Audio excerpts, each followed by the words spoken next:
Hello everyone, welcome to another video update on the aquaponics. I'm making this video mainly to show some of the updates. I don't know if you can see it, but there's some tomatoes in there. Of course there's some big tomatoes here. And everything seems to be doing pretty well.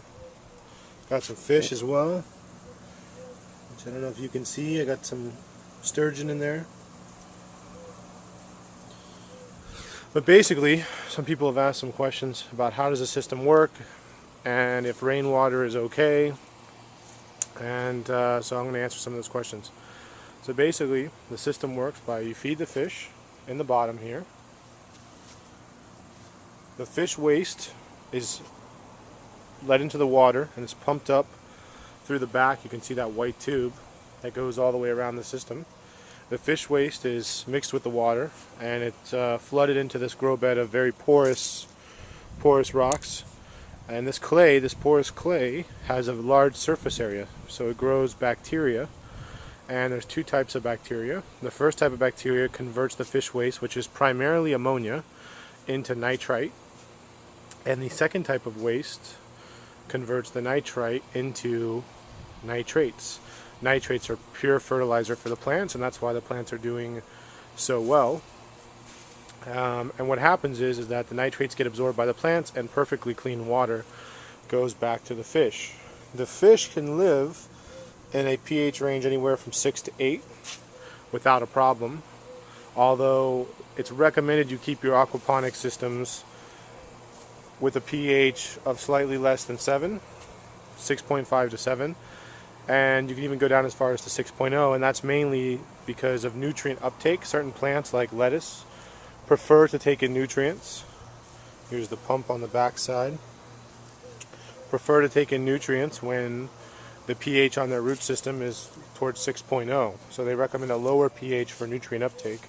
But that doesn't matter. My pH in this system hovers around 7.4 continually. A lot of people ask if the rain hurts the fish. It does not. I've had torrential rains the last couple days. It actually is quite a beneficial thing because it makes up for the water loss to evaporation.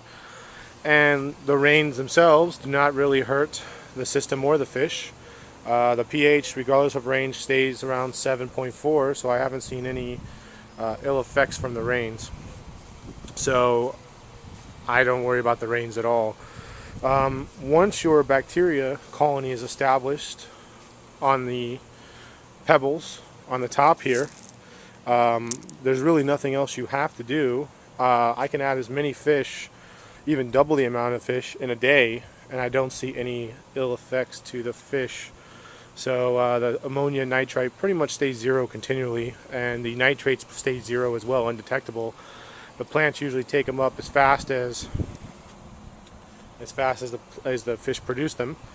So that's not an issue. And like I said, the pH, even with torrential rains, does not really change much in the 6 months this has been in operation. So I wouldn't worry about pH or rain. As a matter of fact, the more surface area you have to collect the rain, the less water you really have to waste from municipal or groundwater sources.